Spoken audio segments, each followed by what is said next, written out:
इस वीडियो में हम स्टार्ट करेंगे गाउट। अच्छा, गाउट का हम पहले थोड़ा सा ओवरव्यू ले लेते हैं स्टार्ट करने से पहले कि गाउट होता क्या है। अच्छा, इस कंडीशन में ना जॉइंट्स का ये एक डिज़ीज़ है। इसमें होता क्या है कि बॉडी में हाइपर यूरिसीमिया हो जाता है, यूरिक एसिड बहुत ज़्यादा हो जाता है, जिसकी वजह से जो जॉइंट्स होते हैं ना उसके अंदर ये जो यूरिक एसिड नहीं है जो बॉडी में जमा हो जाता है, ये मोनोसोडियम यूरेट MSU के क्रिस्टल्स बना देता है। ये क्रिस्टल्स जब जॉइंट स्पेस में जमा हो जाते हैं तो वहाँ पे इन्फ्लेमेशन हो जाती है, फिर वो स्वेलिंग और दर्द और वो सारा कैस्केड चलता है। ठीक है, तो स्टार्ट करते हैं। अच्छा, गाउट जो है ना ये वर्ड गटा से निकला है, जिसका क्योंकि जो ज़्यादा इस गटा मानी जो ज़्यादा खाने वाले लोग हैं ना, तो इसको ना डिजीज़ ऑफ किंग्स भी कहते थे। और अनवॉकेबल क्योंकि थी, अनवॉकेबल डिजीज़ कितनी दर्द होती है कि चला नहीं जाता था।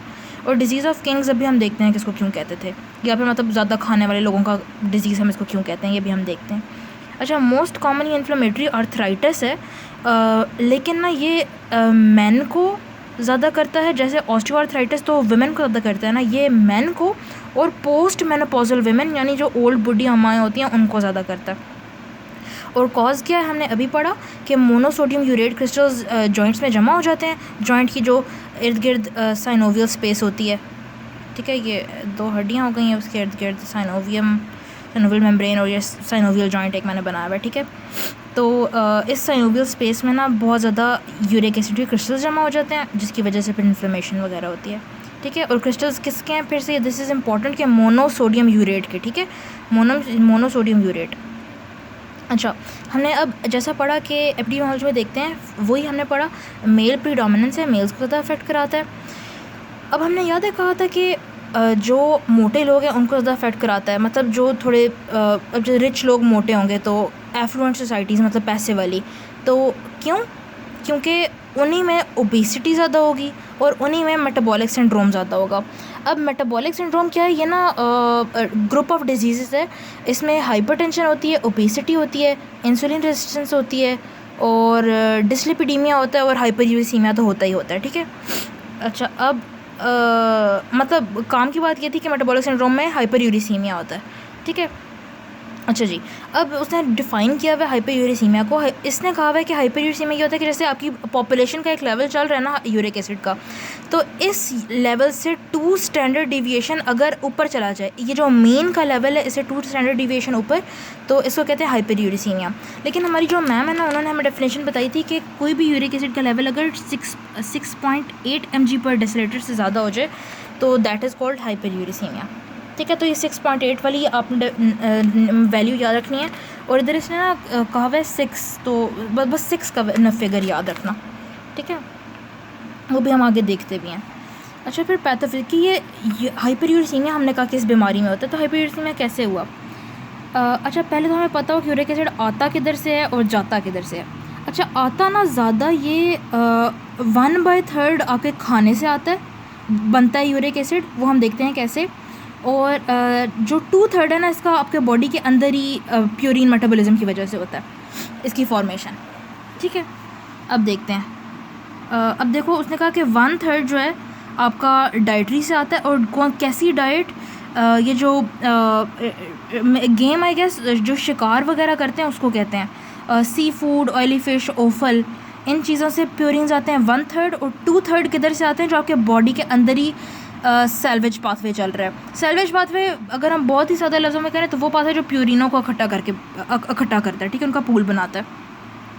अच्छा, तो एंडोजेनस प्रोटीन्स वहाँ से आ गए। फिर आधा तो इसी 2/3 में एक तो सेल्वेज पाथवे से आई ना, एक ये है कि जो खुद बॉडी ने सिंथेसाइज़ किए प्यूरिन्स। ठीक है, तो 1/3 डाइटरी और 2/3 जो बॉडी के एंडोजेनसली अंदर से ही प्यूरिन मेटाबॉलिज्म जो बॉडी का चल रहा होता है सीन सारा। हाँ, अब बनना तो हमने डिस्कस कर लिया, अब इसकी एक्सक्रीशन की बात करते हैं। एक्सक्रीशन 2/3 किडनी से होता है और 1/3 सिर्फ इंटेस्टाइन से होता है। ठीक है, गट से सिर्फ 1/3, किडनी से 2/3। अब इसकी जो पूरा पाथवे है ना, इसमें ज़ैंथीन ऑक्सीडेज एक एंजाइम है जो बड़ा की रोल प्ले करता है। वो क्या कि हाइपोजैंथीन को ज़ैंथीन में कराता है और ज़ैंथीन को फिर यूरिक एसिड में कराता है। ठीक है, अब ये हमें बातें पता चल गई। अब देखो यूरिक एसिड कैसे जमा होगा, या तो ये कि ये एक्सक्रीट ना हो रहा हो, ठीक है, मतलब निकल ना रहा हो तो अंडर एक्सक्रीशन हो, और या तो ये कि बन ज़्यादा रहा हो तो फिर यूरिक एसिड जमा होगा। तो ये जो तो हम दो में ऐसे बात करेंगे, ठीक है, या तो इसकी अंडर एक्सक्रीशन हो या फिर इसकी ओवर प्रोडक्शन हो। तो अंडर एक्सक्रीशन 90% वाले अंडर एक्सक्रीटर्स ही होते हैं, ठीक है, ये ज़्यादा बनने वाला सिर्फ 10% मसला होता है। तो पहले हम पैथोफिजियोलॉजी में उन वाले लोगों की बात करेंगे जो अंडर एक्सक्रीटर्स हैं, जो कि 90% होते हैं, जो एक्सक्रीट नहीं करा सक रहे इस यूरिक एसिड को, तो उनके पीछे फिर जमा होता जा रहा है और फिर वो मसले करा रहा है, ठीक है। अब ना हाँ, वो कहता है हाइपरयूरिसीमिया किन लोगों में होगा।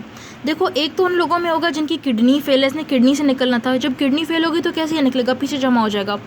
और फिर वो वाले लोग जो थायाजाइड डायूरेटिक्स पर हैं, ठीक है, स्पेशल थायाजाइड डायूरेटिक्स का इसने नाम लिया हुआ है। अब थायाजाइड डायूरेटिक्स स्पेशल से क्यों नाम लिया हुआ है, क्योंकि ये ना इंटेस्टाइन किडनी से इंक्रीज्ड यूरेट की एब्जॉर्प्शन कराते हैं, ठीक है। तो ये तो इन्होंने सारा एब्जॉर्ब करा दिया वापस बॉडी के अंदर, ठीक है, तो फिर वो पीछे जमा हो जाएगा ना। अच्छा, तो एक तो ये हमने बात कर ली अंडर एक्सक्रीटर्स में वो हैं जो एक तो जिनकी किडनी फेल है उनमें पीछे जमा होता जाएगा, एक तो वो जो थायराइड डायरेटिक थेरेपी पे हैं। फिर थोड़े से और रिस्क फैक्टर्स हैं अंडर एक्सक्रीटर वालों के, कि एक तो हमने बात की थी जिनमें मेटाबॉलिक सिंड्रोम हो, ठीक है। फिर अच्छा सॉरी, ये वाले जो आ रहे हैं ना, ये हैं ओवर प्रोडक्शन वाले, ठीक है। जैसे देखो, मेटाबॉलिक सिंड्रोम, इसी में हाइपरयूरिसीमिया होता है। फिर हाई अल्कोहल इनटेक। अब अल्कोहल में ना स्पेशली वो लोग जो बियर पीते हैं, क्यों, क्योंकि बियर में होता है गोनोसिन, और गोनोसिन क्या है, प्यूरिन। तो अब जब प्यूरिन ज़्यादा होंगे तो फिर यूरिक एसिड ज़्यादा बनेगा, ठीक है। अच्छा हाँ, फिर वो जो लोग ज़्यादा खाते हैं, ये गेम ऑफल सी फूड वगैरह हमने जैसे बात की थी। फिर ये इंपॉर्टेंट थोड़ा पॉइंट है कि वो लोग जिनको ऑस्टियोआर्थराइटिस है। अब हम देखते हैं ऑस्टियोआर्थराइटिस वाले लोगों में क्यों यूरिक एसिड होता है। अच्छा, इसीलिए क्योंकि ना ये हम बना देते हैं जॉइंट, ठीक है।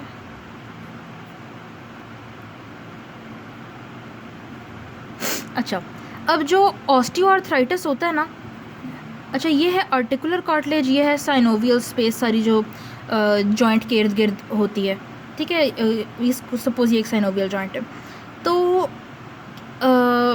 ये जो आर्टिकुलर कार्टिलेज है ना, ये यूजुअली इन्वॉल्व होती है ऑस्टियोआर्थराइटिस में। अब इस ऑस्टियोआर्थराइटिक कार्टिलेज की वजह से ना, सॉरी, ये जो नॉर्मल कार्टिलेज थी, इस कार्टिलेज की वजह से हमारे पास होते थे प्रोटियोग्लाइकेंस, और कुछ हमारे पास नेचुरली बॉडी के होते थे क्रिस्टल फॉर्मेशन के कुछ इनहिबिटर्स होते थे, जो हमारी हेल्प करते थे कि यार क्रिस्टल्स ना बने इस जॉइंट स्पेस में। लेकिन जिसको ऑस्टियोआर्थराइटिस है, उनकी तो ये आर्टिकुलर कार्टिलेज ही गई, जो कि हमारा सोर्स थी इनहिबिटर्स ऑफ क्रिस्टल फॉर्मेशन और प्रोटियोग्लाइकेंस का।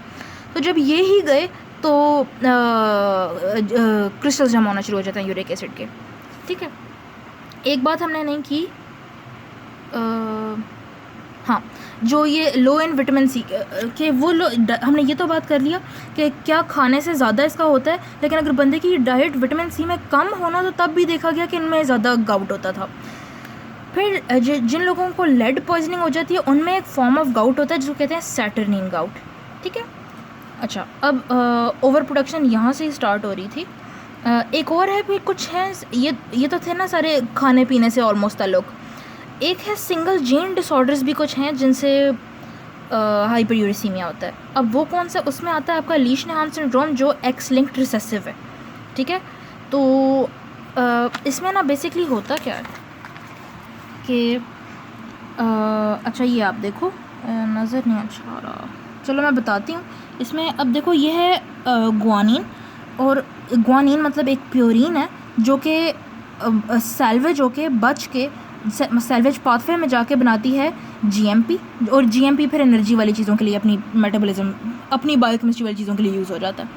फिर हाइपोजेंथीन, ये हमारी हाइपोजेंथीन यूज़ होता है आईएमपी बनाने, इनोसिन मोनोफॉस्फेट बनाने के लिए, ठीक है। और वो फिर अपनी चीज़ों में चला जाता है, अपने बायोकेमिस्ट्री वाले सीन में चला जाता है। अब ये जो ग्वानिन का जीएमपी में बनना और हाइपोजेंथीन का आईएमपी में बनना, ये बनाता है HGPRT एंजाइम या HGRT एंजाइम, आप कर लो।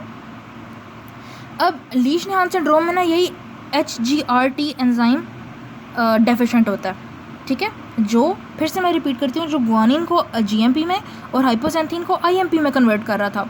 जब ये एंजाइम ही गया तो देखो अब हाइपोसेंथीन के पास और क्या चॉइस है, ये बच तो सकता नहीं है, तो इसे सीधा आगे यूरिक एसिड बनाना है। सेम ग्वानोसिन के साथ जब वो बच के जीएमपी बना ही नहीं सकता तो वो उस आगे इसी पाथवे में आएगा, यूरिक एसिड ही बनाएगा। ठीक है, तो लीशनहान में ये होता है। फिर से कह रहे हैं हम कि ये एक्स लिंक्ड रिसेसिव है। अच्छा, इसमें ना इसकी मेरी एक फ्रेंड थी, उसने मुझे बहुत अच्छी इसकी निशानी बताई थी। उसने मुझे कहा था फ़ायज़ा देखो ये तुम्हारा सिंड्रोम है, तुम स्पोर्ट्स में नहीं अच्छी, मतलब देखो अब नॉर्मल मूवमेंट्स है ना, तो कोरियोएथेटोसिस इसमें होता है। फिर मैं नाखून खाती हूँ तो सेल्फ म्यूटिलेशन, और फिर उसने कहा था मेंटली रिटार्डेड हो। तो ठीक है, तो इसमें 3 चीज़ें होती हैं। मेंटल रिटार्डेशन इसका कैरेक्टरिस्टिक है, सेल्फ म्यूटिलेशन और कोरियोएथेटोसिस। ठीक है, अच्छा हाँ। फिर वो कहते हैं कि जिन लोगों को कैंसर्स वगैरह नहीं हो जाते तो उनकी जब कीमोथेरेपी हो रही होती है ना, तो देखो जब कीमोथेरेपी हो रही होती है, वो कीमोथेरेपी क्या होती है, बेसिकली आप वो दवाइयाँ ले रहे होते हो ताकि ट्यूमर के सेल्स मर जाएं। ठीक है, तो अब जब ट्यूमर सेल्स मरते हैं ना, तो निकल के उन्होंने किस ब्लड स्ट्रीम में ही आना है, ब्लड स्ट्रीम से फिर किडनी में जाएंगे, किडनी से निकलेंगे वही जो गंदे सेल्स हैं। अब ये जो अब देखो सेल किससे बना हुआ है, ये डीएनए इतना बुरा कभी नहीं है। अच्छा, ये मैंने डीएनए बनाया हुआ है। ठीक है, डीएनए किससे बना होता है, प्यूरिन और पायरिमिडीन से। तो जब ट्यूमर के सेल टूट रहे हैं, मतलब ट्यूमर का डीएनए टूट रहा है, मतलब उसके प्यूरिन्स और पायरिमिडीन्स बहुत ज़्यादा बन रहे हैं। तो यही प्यूरिन्स ना, यानी प्यूरिन्स नहीं आगे जाके यूरिक एसिड बनाना था ना, तो ये लोड इतना ज़्यादा हो जाता है प्यूरिन्स का कि किडनी निकाल नहीं सकती। ठीक है, तो एक तो किडनी फेल हो जाती है। ठीक है, तो ये और ये जो पूरा सीन है इसको कहते हैं ट्यूमरलेसिस सिंड्रोम। तो एक तो ये कि इससे एक्यूट किडनी इंजरी होती है, दूसरा ये कि जब इतना लोड है, इतना सेल टूट रहा है, इतने सेल्स टूट रहे हैं, बेशक वो गंदे सेल्स हैं लेकिन टूट तो रहे हैं ना, तो फिर पीछे यूरिक एसिड जमा होता है जिससे हाइपरयूरिसीमिया होता है। अच्छा हाँ, इधर एक वर्ड था टर्नओवर का। टर्नओवर का मतलब है कि मरना। ठीक है, आप बहुत बेसिक है, तो मरना मतलब सेल्स के मरने से प्यूरिन का बनना। ठीक है, तो मतलब पूरी साइकिल का चलना। ठीक है, अच्छा जी, फिर हम आते हैं क्लिनिकल फीचर्स पे। सॉरी, एक हमारा टेबल पीछे रह गया। अच्छा, ये था कि और भी जो क्रिस्टल फॉर्मिंग डिजीज़ है ना, उनका है, उनके बारे में थोड़ा सा कि कौन सा क्रिस्टल किस डिजीज़ में बनता है। तो हमने गाउट की तो बात कर ली कि मोनोसोडियम यूरेट बनता है। टोफेशियस गाउट आगे हम देखेंगे, अक्यूट गाउट में भी यही, तो अक्यूट क्रॉनिक गाउट में मोनोसोडियम यूरेट। अच्छा, फिर एक ना पैथो में सवाल पूछते होते थे कि सूडो गाउट को सूडो गाउट क्यों कहते हैं, नकली गाउट क्यों कहते हैं। इसलिए क्योंकि इसमें MSU क्रिस्टल्स नहीं बनते, कैल्शियम पायरोफॉस्फेट के बनते हैं। ठीक है, फिर और इसमें और इसकी बीमारियां हैं इन्हीं क्रिस्टल्स की कि पायरोफॉस्फेट आर्थ्रोपैथी और कॉन्ड्रोकैल्सिनोसिस। फिर है बेसिक कैल्शियम फॉस्फेट क्रिस्टल्स। अब देखो नाम ही बेसिक कैल्शियम है, तो नाम इसका कैल्शियम से स्टार्ट होता है, जैसे कैल्सिफिक पेरिआर्थराइटिस, कैल्सिनोसिस। ठीक है, फिर है कि जो कोलेस्ट्रॉल क्रिस्टल्स हैं वो किस में बनते हैं, वो बनते हैं रूमेटॉइड आर्थराइटिस में। कैल्शियम ऑक्सलेट के, अब देखो जो किडनी फेलियर वाले पेशेंट होंगे उनमें ही पीछे कैल्शियम ऑक्सलेट जमा होता जाएगा ना। किडनी फेलियर पेशेंट किस पे होंगे, डायलिसिस पे, तो कैल्शियम ऑक्सलेट क्रिस्टल्स देखे जाते हैं डायलिसिस पेशेंट वाले, जिन डायलिसिस वाले पेशेंट को एक्यूट आर्थराइटिस होता है। ठीक है, ये फिर बेचारा ऐसे, ये तो इम्पोर्टेंट नहीं है। अच्छा, फिर है हाँ, हमने बात की कि हाइपरयूरिसीमिया की कॉजेज़ क्या क्या हैं। अब देखो, एक तो ये कि एक्सक्रीशन नहीं हो रही, मतलब अंडर एक्सक्रीशन, और ये मसला था 90%, और ये दोनों थे 10%। ठीक है, मतलब ओवर प्रोडक्शन, और ये था अंडर एक्सक्रीशन। अब अंडर एक्सक्रीशन का एक तो ये मसला है कि देखो किडनी आपकी काम नहीं कर रही, तो सॉरी, किडनी फेलियर तो ये हो गया। इसमें पहले वाला है कि इंक्रीज रीनल ट्यूबुलर एब्जॉर्प्शन, कि जब आपकी एब्जॉर्प्शन ही बहुत ज़्यादा हो रही है यूरिक एसिड की, जैसा हमने बात किया था कि किन लोगों में होती है जो थायराइड डायूरेटिक्स लेते हैं। फिर लेड टॉक्सिसिटी हमने इनमें बात किया था, सैटर्निन गाउट होता है। Lactic acidosis. अच्छा, लैक्टिक एसिडोसिस का क्या सीन है, ये ना कम्पीट करते, लैक्टिक एसिड लैक्टेट जो है कम्पीट करता है यूरिक एसिड के साथ, और लैक्टेट फिर रीअब्जॉर्ब, लैक्टेट निकल जाता है किडनी से, और वो यूरिक एसिड को कहता है यार तुम बॉडी के अंदर जाओ, मैं निकलूँगा किडनी से। ठीक है, उसके साथ कम्पीट करता है, तो पीछे बेचारा यूरिक एसिड पर जमा हो जाता है। फिर अल्कोहल इंटेक की हमने बात की, जैसे बियर, गोनोसिन वाली हमने बात की थी। ड्रग्स में थायराइड डायूरेटिक्स, साथ लूप डायूरेटिक्स भी इसने लिखा भी, लेकिन not as much as thiazide diuretics. फिर एस्पिरिन, साइक्लोस्पोरिन और पायराजिनामाइड भी हैं, लेकिन इनका मुझे मोड ऑफ एक्शन नहीं पता। अच्छा, अब बात करते हैं ओवर प्रोडक्शन। देखो, एक तो आपने खाने ऐसे खाए जिनसे प्योरीन्स बहुत ज़्यादा बनती थी, तो यही हमने ओफल, game, sea food, red meat. फिर इंक्रीज प्रोडक्शन कैसे हो रही है? अब जैसे देखो हमने बात की थी कि ट्यूमर्स, अब जैसे माइलोप्रोलिफरेटिव और लिम्फोप्रोलिफरेटिव डिजीज़, अब जब ट्यूमर ज़्यादा होगा, ट्यूमर के सेल मरेंगे, ट्यूमर के सेल ज़्यादा प्रोड्यूस होंगे, उनके डेथ से प्यूरिन्स प्रोड्यूस होंगे और फिर ये वाला सीन सारा चलेगा। सोराइसिस, इसमें भी मे बी क्योंकि सेल टर्नओवर ज़्यादा होता है, सेल ज़्यादा मरते हैं, मे बी आई गेस। फिर हाई फ्रूक्टोज इनटेक, ये मुझे नहीं पता। ग्लाइकोजन स्टोरेज डिजीज़ का भी मुझे नहीं पता। ये आप कर लो कि दोनों बायोकेमिस्ट्री वाली दो चीज़ें इकट्ठी कर लो। फिर इनहेरिटेड डिजीज़ में हमने लीश निहान पढ़ा था, ठीक है, ये हमने पढ़ लिया कि इसमें क्या होता है। अच्छा, इसकी क्लिनिकल फीचर्स पे आते हैं हमने। अच्छा, ये ना एक ही जॉइंट को इन्वॉल्व करता है जो डिजीज़ होता है। अक्यूट मोनोआर्थराइटिस के तौर पे यूजुअली इसकी प्रेजेंटेशन होती है और जॉइंट सबसे पहले कौन सा इन्वॉल्व होता है? फर्स्ट मेटाटार्सल, ठीक है, फर्स्ट मेटाटार्सोफेरेंजियल जॉइंट, जो टो की बेस वाला नहीं होता ये। अब और कौन से इन्वॉल्व हो सकते हैं? यही देखो, पाँव के पहले आप चलो, यहाँ पे एंकल होगी, मिड फुट, और ऊपर जाओ नी, फिर हाथ पे आ जाओ। जो ये हैंड्स के स्मॉल जॉइंट्स हैं, ठीक है, इनको आपकी रिस्ट और आपकी पीछे फिर एल्बो, ठीक है। तो ये इसकी इन्वॉल्वमेंट हो गई। टिपिकल फीचर्स क्या हैं? अच्छा, ये ना बहुत इसमें रिमेंबर, इसमें बहुत गंदी दर्द होती है, एकदम से ऑनसेट होगा यूजुअली 2 to 6 आवर्स तक, और इतनी दर्द होती है कि पेशेंट ना सुबह उठ जाता है और वो कहता है कि यार मुझे वर्स्ट पेन एवर हुई। इतनी इनको गंदी दर्द होती है कि इवन जो ब्लैंकेट नहीं होता वो उसका वेट ही नहीं बर्दाश्त कर सकते, बेडिंग का वेट ही नहीं बर्दाश्त कर सकते, ना ही कोई सॉक वगैरह वो पहन सकते हैं, इतनी दर्द होती है। फिर जब वो देखते हैं तो उसकी ना बहुत ज़्यादा स्वेलिंग हुई होती है और रेड शाइनी ऊपर स्किन होती है क्योंकि इन्फ्लेमेशन हुई होती है, और ये सेल्फ लिमिटिंग डिजीज़ है, 5 से 14 दिन तक ना खुद ही इसका रिजॉल्व हो जाता है। अब ड्यूरिंग द अटैक क्या होता है कि बहुत ज़्यादा ये साइनोवाइटिस की साइंस होते हैं, स्वेलिंग, एरिदीमा वगैरह। और देखा गया कि जैसे अटैक ख़त्म होता है ना, तो जो जिस जगह पे अटैक हुआ था वहाँ की स्किन पे इचिंग, बहुत ज़्यादा प्रूराइटिस होता है, और को ऊपर से स्किन छिलना शुरू कर देती है, डिस्कमिशन ऑफ स्किन होती है। अब ना हम इसके डीडीज़ की बात करते हैं। डीडीज़ इसके इंपॉर्टेंट है, हम इसकी लिस्ट बना के, अब देखो जिसके एंड पे आर्थराइटिस आता है, जिस नाम के एंड पे, वो हम इकट्ठे करते हैं। Septic arthritis, reactive arthritis, psoriatic arthritis. फिर ऑस्टियोआर्थराइटिस और रूमेटॉइड आर्थराइटिस तो ऑफ कोर्स आते ही आते हैं, ये तो इनको तो पहले 2 पे लिखना। फिर एक तो देखो गाउट पढ़ रहे हैं तो सूडो गाउट को हम डालेंगे, और कॉन्ड्रोकैल्सिनोसिस को। देखो सूडो गाउट में भी पायरोफॉस्फेट क्रिस्टल्स बन रहे थे, कॉन्ड्रोकैल्सिनोसिस में भी पायरोफॉस्फेट क्रिस्टल्स बन रहे थे। अच्छा, अब जो अक्यूट अटैक होगा ना उसके थोड़े से अपने और हैं डिफरेंशियल्स, सिर्फ अक्यूट वाले के, ठीक है, ये वाले तो हैं ही लेकिन थोड़े से उसके अपने और हैं। बर्साइटिस, टीनोसाइनोवाइटिस और सेलुलाइटिस भी, ठीक है। अच्छा, ठीक है, हाँ। अच्छा, अब ना वो कहता है कि ये जो एकदम से अक्यूट वाली प्रेजेंटेशन थी ना, ये यूजुअली उसमें होती है जो लोग यंगर थोड़े होते हैं, जो एल्डरली होते हैं ना उनमें क्रॉनिक सिम्टम्स आते हैं। अक्यूट अटैक इतना कॉमन नहीं होता, क्रॉनिक ज़्यादा कॉमन होता है। और इन्हीं लोगों में क्या होता है कि जो क्रिस्टल्स जमा होते होते इवेंचुअली ना सख्त नोड्यूल्स, इरेगुलर फर्म नोड्यूल्स बना देते हैं, जिनको कहते हैं टोफाई। अब ये टोफाई किधर है? देखो हम हाथ में चलेंगे, फिंगर्स और ये अच्छा ये तो फ्लेक्सर, देखो ये है ना, ये है फ्लेक्सर सरफेस, ये है पीछे वाली है एक्सटेंसर सरफेस। तो एक्सटेंसर सरफेस के इधर से चलते हैं फिंगर्स, फिर हैंड्स, और फिर ये पीछे फोर आर्म, ठीक है, फोर आर्म, और फिर पीछे एल्बो, ठीक है। फिर पाँव पे आ जाओ तो ये जो आपका एक्लीज टेंडन नहीं है, इधर आपके बनते हैं, ठीक है, ये इसकी कॉमन साइट्स हैं। हाँ सॉरी, ये मुझे भूल गया, हीलिक्स ऑफ द ईयर पे बनते हैं। अब टोफाई का कलर क्या होता है? They are white in colour, ठीक है, ये जो फर्म नोड्यूल्स बनते हैं। अच्छा, ये कहता है कि ये जो इनका वाइट कलर है ना, ये इनको डिफ्रेंशिएट करता है रूमेटॉइड नोड्यूल्स। अब मुझे ये नहीं पता कि रूमेटॉइड नोड्यूल्स का कलर कैसा होता है, लेकिन हमें बस ये अभी तक याद हो कि जो गाउट के टोफाई हैं वो वाइट होते हैं, और ये चीज़ों को फ़र्क करती है रूमेटॉइड नोड्यूल्स से, ठीक है। अच्छा, अब इन टोफाई का क्या सीन है? इनमें ना इवन अल्सरेशन हो जाती है। अब जब अल्सरेट होके ये पूरा जब देखो पूरा एक खड्डा बन गया, तो ये ना फिर डिस्चार्ज, इसके अंदर यही वाइट मटेरियल था ना, तो सॉरी ये वाइट इन कलर थे ना, ये इसका जो पूरा नोड्यूल बनता था। तो जब ये अल्सर बनता है, पूरा सुराख बनता है, तो ये ज़ाहिरी बात है, जो अंदर था वो बाहर आ जाएगा, तो अंदर वाइटिश ग्रेटी मटेरियल था, ठीक है, खुरदरा खुरदरा बिल्कुल सैंड की तरह का।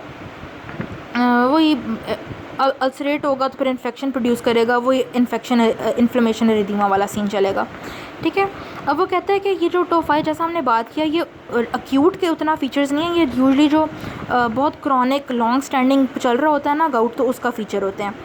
हाँ, अच्छा, वो कहता है कि यूजली तो लॉन्ग स्टैंडिंग का है ना, लेकिन कभी कभी ये जो अब जैसे रीनल फेलियर वाले पेशेंट्स होते हैं उनमें अगर हाइपरयूरिसीमिया हो तो विदिन 12 मंथ्स ही बन जाते हैं, ठीक है। तो ये वाले लोग एक्सेप्शन आ गए जो रीनल फेलियर वाले हैं।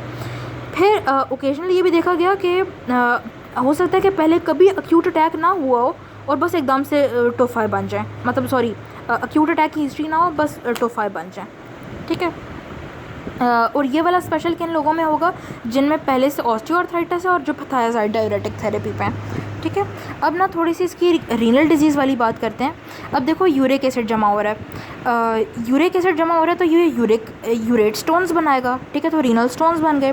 फिर अब जब ये जमा होता जाएगा किडनी में तो it can cause interstitial nephritis, ठीक है, क्योंकि किडनी में यूरेट डिपॉजिट हो गया, ठीक है। और ये लोग ज़्यादा कौन से लोग लायबल होंगे, वो लोग जो थायराइड डायरेटिक थेरेपी पे, ठीक है। फिर इन्वेस्टिगेशंस की बात करते हैं। हाँ, अब सबसे जो आपकी ज़बरदस्त वाली इन्वेस्टिगेशन है वो यही है कि आप जॉइंट से ये आपका जॉइंट है, आप उसमें नीडल डालते हो और नीडल से आप इस सोलन जॉइंट का जहाँ जिसमें इफ्यूजन हुई भी, आप उससे फ्लूइड निकाल लेते हो, उसको फिर आप एग्जामिन करते हो।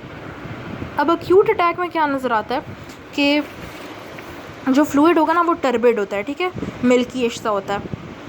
अब ये टर्बिड नेचर इसकी क्यों आती है एक्यूट अटैक में, क्योंकि एक्यूट अटैक में ना बहुत ज़्यादा न्यूट्रोफिल्स आए होते हैं जॉइंट स्पेस में, ठीक है। अब जो क्रॉनिक गाउट है ना उसमें टर्बिड कलर नहीं होता, उसमें जो है वो प्योरली वाइट कलर होता है, ठीक है, किधर है,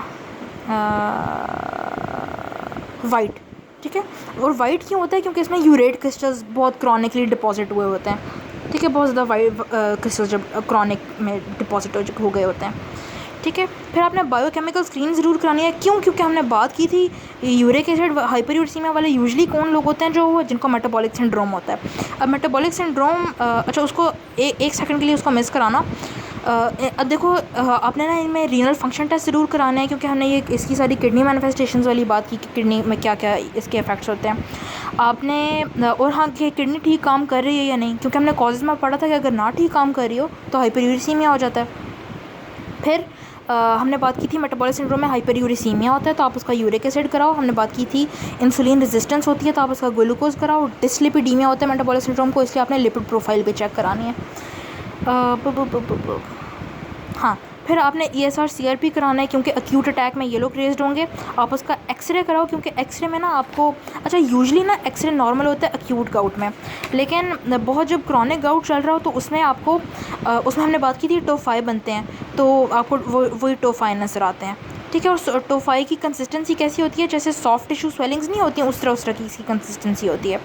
और अगर बहुत ज़्यादा डिजीज़ प्रोग्रेस करे ना तो इसमें फिर डिस्ट्रक्टिव चेंजेस भी आ जाते हैं आपकी जॉइंट स्पेस में, ठीक है। और ऐसे गंदे डिस्ट्रक्टिव चेंजेस होते हैं कि एंड पे इसकी ना पिक्चर रिजेंबल कर रही होती है इन्फ्लेमेटरी आर्थराइटिस से, ठीक है।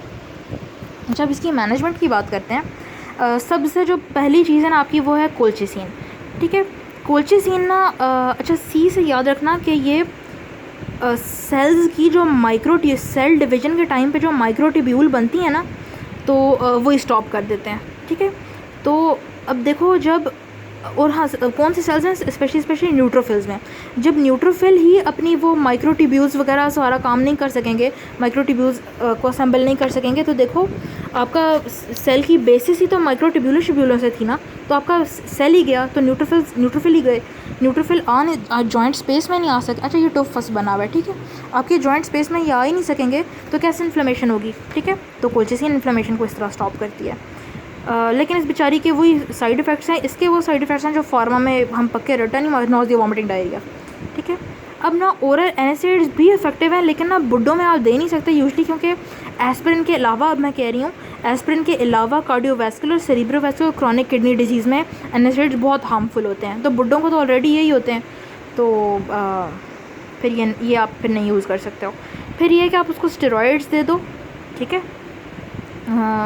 ओरल प्रेडनिसोलोन और इंट्रामस्कुलर मिथाइल प्रेडनिसोलोन आप दे सकते हो। फिर है कि एक अब देखो इंटरल्यूकन आए हुए थे ना जब इन्फ्लेमेशन हुई थी, तो इंटरल्यूकन 1B इनहिबिटर दे जो कैनाकिनुमैब। फिर है आप अब देखो उसका सोलन है तो आप लोकल आइस पैक्स भी लगा सकते हो। और लास्टली जो इफ्यूजन की वजह से अंदर फ्लूइड जमा हुआ है आप उसको एस्पिरेट कर दो, ठीक है। और आप एस्पिरेट करके आप इसको ऐसे भी कंबाइन कर सकते हो कि एस्पिरेट करते ही आप अंदर इंट्रा आर्टिकुलर ग्लूकोकॉर्टिकॉइड भी लगा दो, ठीक है। तो इन्फ्लेमेशन वहाँ पे फिर ऐसे भी कम हो जाएगी। अब ना प्रोफाइलैक्सिस का क्या, प्रोफाइलैक्सिस ना आपने हर किसी में नहीं दे देना। आप सिर्फ वो कहते हैं कि जैसे अगर उसको सिर्फ सिंगल अटैक हुआ ना उसके बाद नहीं आपने उसको प्रोफाइलैक्सिस के तौर पे दवाइयाँ देना शुरू कर देनी। प्रोफाइलैक्सिस सिर्फ उनमें देना है जिनको 1 साल में 1 से ज़्यादा अटैक्स हुए हैं, ठीक है, या फिर उनको टफ आए हैं, या फिर जॉइंट में इतना गंदा जॉइंट का हॉल है कि वहाँ पे एरोजन्स बन गई हैं, उनमें आपने प्रोफाइलैक्सिस देना है। अब क्या दोगे आप, अच्छा टारगेट क्या है कि आपने यूरिक एसिड कितना है, मैंने कहा था 6 का लेवल आपने याद रखना है, 6 से कम आपने उनका यूरिक एसिड लेवल रखना है, ठीक है। अब प्रोफाइलैक्सिस के लिए बेस्ट आपकी ज़बरदस्त ड्रग जो आप इसकी ट्रीटमेंट के लिए भी बल्कि यूज़ करते हो, दैट इज़ एलोप्यूरेनॉल। फर्स्ट चॉइस ये ड्रग है। अब इसका मैकेनिज्म ऑफ एक्शन क्या है, ये ना ज़ैंथीन ऑक्सीडेज को इनहिबिट करती है। ज़ैंथीन ऑक्सीडेज ही नहीं काम करेगा तो देखो आगे यूरिक एसिड ही नहीं बनेगा ना, ठीक है।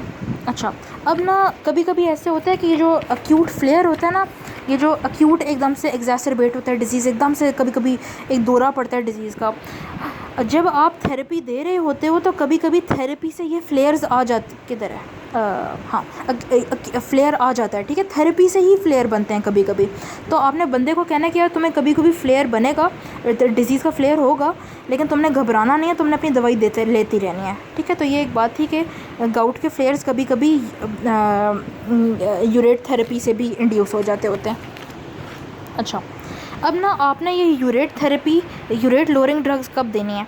अब देखो एक तो हमने बात की जब बार अटैक्स हो रहे हैं, यही कि जब बोन डैमेज है, इरोजन्स हुई हुई हैं, टोफाए बने हुए हैं, इतना क्रॉनिक डिजीज़ चल रहा है, किडनी ख़राब है और इतना ज़्यादा नेफ्रोलिथिक स्टोन्स बन रहे हैं, इतना ज़्यादा यूरिक एसिड है कि यूरेट स्टोन्स बन रहे हैं, ठीक है। अच्छा जी फिर है कि हाँ अब जिसमें एलोप्यूरेनॉल नहीं दे सकते उसमें आप देते हो फेबोक्सोस्टैट। वही मैकेनिज्म ऑफ एक्शन है कि ज़ैंथीन ऑक्सीडेज को इनहिबिट कराता है। और ना फेबोक्सोस्टैट का एक और मज़े की बात यह है कि इसका प्योरली ना हेपेटिक मेटाबॉलिज्म होता है, किडनी से कोई एक्सक्रीशन नहीं होती। तो अगर किडनी अगर आपकी ख़राब भी है तो आप उसको दे दो, क्योंकि उसका किडनी से कोई ताल्लुक नहीं है, उसकी तो हेपेटिक मेटाबॉलिज्म चल रहा है। और ये एलोप्यूरेनॉल से ज़्यादा इफेक्टिव है, लेकिन इसका ना फेबोक्सोस्टैट का ड्रॉबैक ये है कि इसकी वजह से ना वो कभी कभी फ्लेयर ज़्यादा हो जाते हैं, एक्यूट अटैक कभी कभी प्रोवोक हो जाता है इससे, ठीक है। लेकिन आपने वही मरीज़ को कहोगे कि यार लॉन्ग टर्म में आपकी हेल्प करेगा, आपने लेती रहनी है ये ड्रग। फिर यूरिकोसोरिक ड्रग्स, यूरिकोसोरिक कौन सी होती हैं, जो यूरिक एसिड को ना यूरिन में निकालें, ठीक है, भेजें उसको। इसमें आ रहा है प्रोबेनिसिड, सल्फिनपायराजोन और बेंजब्रोमाजोन, ये मुझसे कभी नहीं बोला जाता, यही कि हाँ। अब देखो किस में ये कॉन्ट्राइंडिकेटेड होंगे, जिस बंदे की किडनी ही नहीं काम कर रही तो आप उसमें ये यूरिकोसोरिक क्यों दोगे, ठीक है, उसकी तो किडनी ही नहीं काम कर रही कि यूरिक एसिड वहाँ से निकल सके, ठीक है, ठीक है। अच्छा फिर पेग्लोटिकेज़ ना एक ख़ुद से हमने एंजाइम बनाया, ये मेरे ख्याल से घोड़ों से लेके बनाया था। ये एंजाइम है बेसिकली यूरिकेज़, ठीक है, यूरिकेज़ की एक मॉडिफाइड वर्जन है। अब यूरिकेज़ क्या करता है कि यूरिक एसिड को ना 5 हाइड्रोक्सी यूरेट में कन्वर्ट करता है, जो कि फिर एलेंटोइन में कन्वर्ट होता है। एलेंटोइन का ये फ़ायदा है कि ये ना किडनी से आसानी से निकल जाती है, ना कोई जमा शमा होने वाला सीन। तो देखो सारा आपका यूरिक एसिड एलेंटोइन में कन्वर्ट हो गया, एलेंटोइन निकल जाती है आसानी से, ठीक है। यही कि टोफेशियस गाउट के लिए। लेकिन इसका ना अब देखो आप ये घोड़ों से बनाया हुआ है ना, ये जो पेग्लोटिकेज़ है, क्योंकि घोड़ों में यूरिकेज़ होता है, हमारे अंदर यूरिकेज़ नहीं होता।